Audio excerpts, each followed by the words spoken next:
Troisième entreprise du jour dans le live TV Finance, Sanilea, créée en 2013 et leader aujourd'hui en France de la gestion du transport des patients depuis ou vers les hôpitaux, les cliniques ou les EHPAD. Avec nous sur le plateau, son président et cofondateur, Fabien Soares, bonjour. Bonjour. Alors pouvez-vous nous expliquer brièvement l'activité de la société, le transport sanitaire, qu'est-ce que ça recouvre finalement? Donc aujourd'hui, notre activité, c'est principalement du développement de logiciels dans la gestion et l'optimisation du transport. Donc en fait, on capte la demande, on la régule, on l'optimise par le biais de tours de rôle de régulation et on va jusqu'à la facturation de cette demande de transport. Donc on la dématérialise complètement. Donc en fait, on passe du coup de téléphone au numérique à l'échelle nationale. Et est-ce qu'on peut avoir une idée de la taille du marché et de ses perspectives? Alors le marché est quand même très très gros parce qu'il représente aujourd'hui juste sur le transport sanitaire 5 milliards d'euros avec un potentiel d'économie immédiat à presque 450 milliards d'euros et 450 millions d'euros d'économie. On est aussi sur le marché de la TIC santé, donc on a 2,5 milliards, donc on est sur un marché aujourd'hui à 7 milliards, 7 milliards 7. Et alors qui sont vos clients? Les patients, les hôpitaux?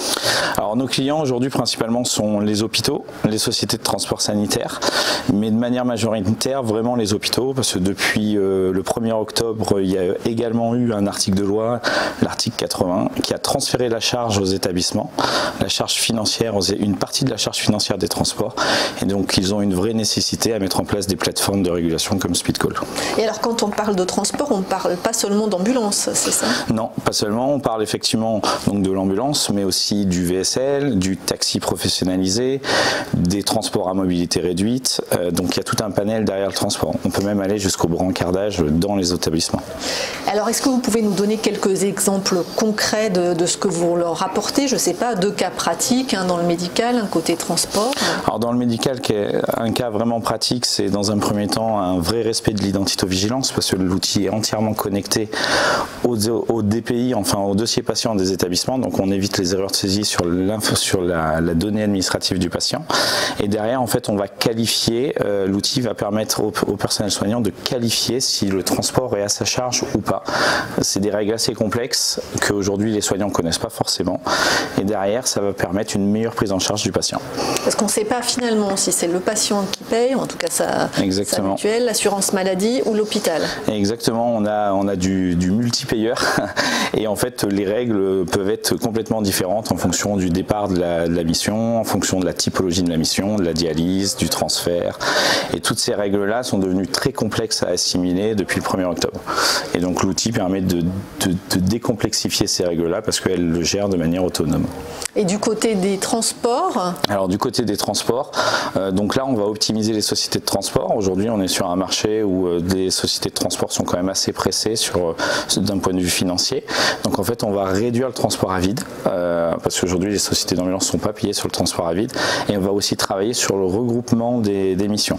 Donc ça va avoir un double impact, ça va avoir un impact d'optimisation sur l'exploitation de la société d'ambulance et aussi sur la réduction des coûts des budgets assurance maladie.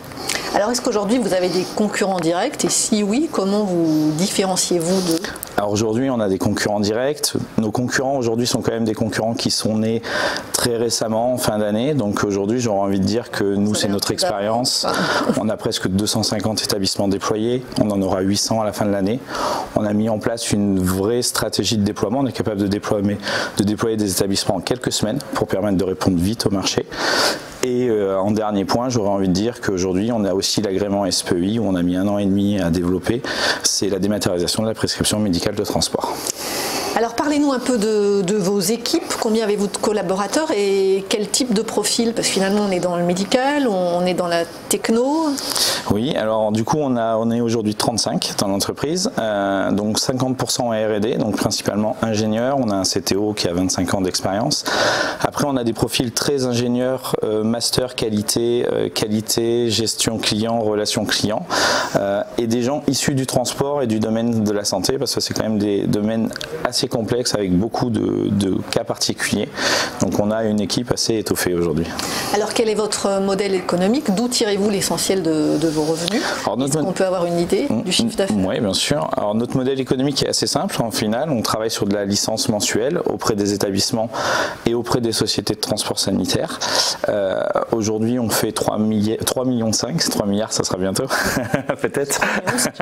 Donc 3,5 millions, on vise 8 millions sur l'année 2019. Donc on a une croissance assez forte à gérer. Donc on devrait, même en termes de collaborateurs, monter jusqu'à 40, 45 d'ici à la fin de l'année. Et alors comment financez-vous le développement? Comment l'avez-vous financé jusqu'à présent? Est-ce que vous envisagez une prochaine levée de fonds? Alors jusqu'à 2017, on avait travaillé avec des investisseurs locaux, que sont Dinalim et Limousin Participation, Sophie Mac Partner. Donc c'est des investisseurs de région. Et sur 2018, on s'est autofinancé sur le déploiement. Et aujourd'hui, pour accélérer par rapport au gros marché aujourd'hui qu'on a acquis, on envisage effectivement de rentrer sur une démarche de levée de fonds plus importante. Auprès de fonds d'investissement. Auprès de fonds d'investissement. En 2019 a priori. En 2019, oui. Alors, à quoi serviraient ces fonds? Quels sont vos projets immédiats et quels sont vos relais de croissance à moyen terme? Alors, ces fonds permettraient déjà d'assurer un déploiement rapide de tous les marchés qu'on a pris, parce qu'on a beaucoup de marchés à assurer aujourd'hui. Ensuite, on a un vrai axe à travailler qui sont sur les EHPAD. Pour l'instant, c'est complètement délaissé. C'est quand même 8000 établissements en France. On a aussi... C'est délaissé pour le moment parce que vous ne pouvez pas vous occuper. Oui, parce qu'aujourd'hui, on ne peut pas être sur... C'est pas organisé côté EHPAD? Alors, c'est surtout qu'aujourd'hui, ils ne sont pas complètement impactés par la loi de finances. Enfin, ils ne le sont pas encore. Donc, ils ont un intérêt plus moyen terme sur la mise en place des plateformes et qu'il y a déjà beaucoup à faire avec les établissements publics et privés de santé. Et on a aussi, du coup, un déploiement massif de nos applications. On a développé une ambulance connectée il y a 1 an et demi avec le groupe Gruau Givacolé. Et donc, dedans, on intègre des applications et il faut qu'on accélère la commercialisation de ça. Pour le moment, on reste dans le domaine français. On reste dans le domaine français. On a posé quelques touches à l'international. Il y a des choses qui sont possibles. Mais pour l'instant, sans faire une levée, aujourd'hui, on n'ira pas à l'international. Mais par contre, on a des enjeux sur Dubaï, sur également le Portugal. On a des choses qui sont assez concrètes. Vous avez des opportunités ou en suivant des clients Oui.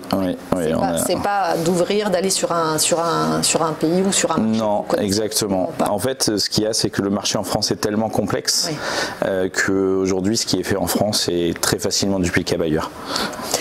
Merci beaucoup Fabien Suarez. Je le rappelle, vous êtes président et cofondateur de Sanilea.